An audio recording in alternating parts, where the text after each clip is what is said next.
And now from trade to defense, Spain has shelved plans to purchase the U.S.-made F-35 fighter jets indefinitely. Shift in U.S. security policy not only has allies in Europe scrambling to increase their defense spending, it also raises uncomfortable questions about their dependency on American weapons already in their arsenal. Switching gears for now, Britain's Royal Air Force is facing sharp scrutiny as a new report has now put focus on the effectiveness and the future of its F-35 fighter jet fleet. Under the pale glare of the Arctic sun, where horizons are white and distances are vast enough to swallow an echo, a quiet revolution has begun, not with fanfare, but with a single calculated hum that could change the map of power. For years, Ottawa's trajectory seemed decided. Replace the aging CF-18s with Lockheed Martin's F-35s, fold Canadian air power deeper into the American-led network, and accept the tangled rules that come with that choice. The contracts were negotiated, the rhetoric rehearsed, and yet in the hushed meeting rooms and hangars of the North, doubts lingered. The F-35 promised stealth and interoperability, but it arrived with strings, software gates, supply chains routed through U.S. control, and a lifetime of dependence that whispered of diminished autonomy. Then, like a cold front rolling in from across the Atlantic, something unexpected arrived, a whisper that carried British metal and Swedish engineering, and the promise of choice. The Gripen, Sweden's lean, mercurial fighter, had always been the clever alternative, small, efficient, designed for places with long winters and longer runways of snow. It could sprint from austere strips, be turned and rearmed in minutes, and survive where heavier jets needed entire fleets of support. But there was always a single telling weakness. The heart inside its chest was American. The GE engine that provided its thrust also, in practice, gave Washington a veto. Any export, any upgrade, any critical spare risked entanglement in U.S. politics. For countries that prized their strategic independence, that dependency was a deal-breaker. Canada's defense planners saw it. Their conversations began to drift away from headlines and towards sovereignty. What they wanted was not simply a plane that fought well, but a plane that answered only to Canada. When news surfaced that Rolls-Royce, a name that evokes both engineering pedigree and maritime endurance, was exploring a role as an alternative power plant, the air changed. This was not incremental tinkering. It was a tectonic shift. Swap the American engine for a British one, and the Gripen ceases to be a fighter with strings attached. It becomes a sovereign tool. It becomes an exportable, politically independent option that countries could buy without asking another capital for permission. Suddenly, the Gripen's advantages were no longer theoretical. They were tangible. Local maintenance, domestic industry participation, and the ability to operate across the Arctic without political interference. For Canada, that possibility is enormous. Imagine jets that can be assembled and serviced on Canadian soil, engines supported by a network of suppliers willing to invest in northern hangars and remote maintenance hubs. Imagine pilots who can fly patrols above the Northwest Passage knowing a politically motivated supply stop will not ground their aircraft. Imagine a defense posture focused on geography and resilience rather than global conformity. That is the promise of a Gripen fitted with Rolls-Royce power, an aircraft that answers to Canada's needs first, not to external agendas. But this is more than logistics. It is a shift in narrative. For decades, buying American meant more than acquiring hardware. It meant aligning with an architecture of influence. The F-35 program created an ecosystem in which parts, software upgrades, training, and mission data flow through networks controlled primarily by the United States. Those networks are not neutral. They are channels of power. A country that plugs in gains capabilities, but also cedes control. A Rolls-Royce-powered Gripen would offer an alternative, shared Western standards without unilateral dependency.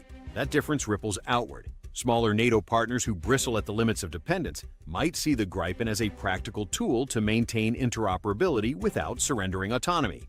For emerging buyers, the Gripen could be an accessible path to modern air defense without political preconditions.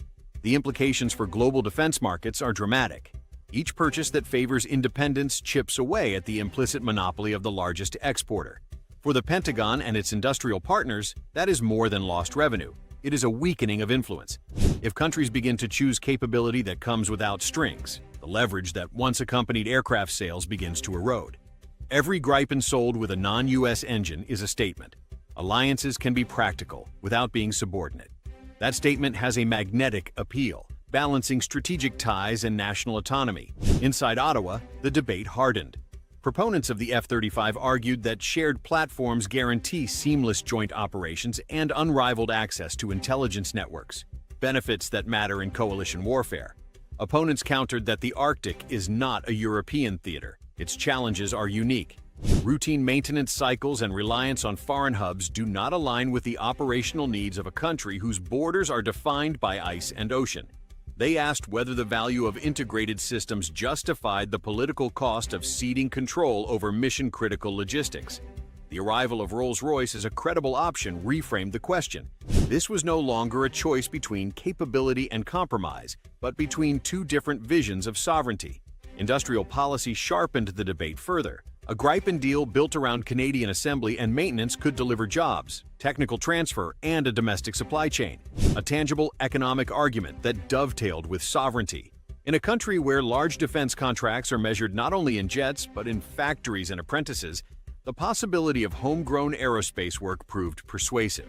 Conversely, the F-35's industrial returns are diffuse and channeled through established U.S. contractors, offering less direct benefit to local manufacturing bases. For a government that wants defense procurement also to be an industrial strategy, this mattered. Beyond economics and operations, the emergence of a Rolls-Royce option touched on pride and identity. Nations do not only buy equipment, they choose stories about themselves.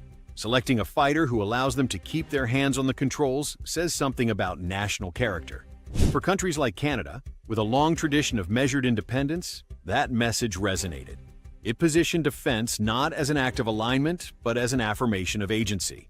Of course, such a shift would not be effortless. It would provoke diplomatic pressure, political noise, and lobbying. Washington would push back, not merely because of lost contracts, but because procurement choices are threads in a larger tapestry of alliance politics. A decision to diversify would require careful diplomacy to protect shared operations while asserting autonomy. Yet the emergence of a viable non-U.S. power plant would change the calculus of those conversations. It would make independence practical rather than theoretical. The Arctic itself is changing, and with it the urgency of these choices. Melting ice is opening lanes and exposing resources. Great powers are circling like predators around new opportunities. Whoever controls the skies above the North controls access, surveillance, and response. The stakes are territorial, economic, and strategic. In this context, the decision about what fighter patrols the Arctic is not a technocratic footnote. It is a chapter in the story of national survival. In factories and briefing rooms from Ottawa to Stockholm, engineers and strategists are redrawing scenarios. Saab refines airframes. Rolls-Royce tests cold start cycles and endurance. Canadian firms calculate the jobs and know-how at stake. The chatter in corridors is less about partisan advantage and more about a pragmatic assessment. Can Canada field the kind of air power that answers to its geography and to no foreign office? The very wording of that question reveals how rapidly the debate has shifted from ideology to capability. If the Gripen with a British heart becomes reality, it will not merely disrupt markets. It will alter strategic relationships. It will show that powerful Western defense architecture can be plural and resilient, not monolithic. It will invite countries to think about partnerships in terms of mutual benefit rather than unilateral gatekeeping. And for Canada, it would be a reclamation of choice, of industry, and of a defense posture tuned to the North rather than overseas theaters. When the day comes that a squadron lifts from a frost-laced runway and crosses the Arctic sky, the sound it makes will carry more than thrust. It will take a message about who decides, who builds, and who protects. The hum of a Rolls-Royce engine in a Swedish frame over Canadian ice would be more than engineering. It would be sovereignty in motion. For a nation used to balancing ties with powerful allies, the choice will be both practical and principled. To remain integrated in a system that shapes you, or to assert independence without isolation. History rarely turns on a single decision, but sometimes it hinges on the engine choice inside a fighter. In the hush before the next flight, Canada's leaders will weigh economics, diplomacy, and destiny.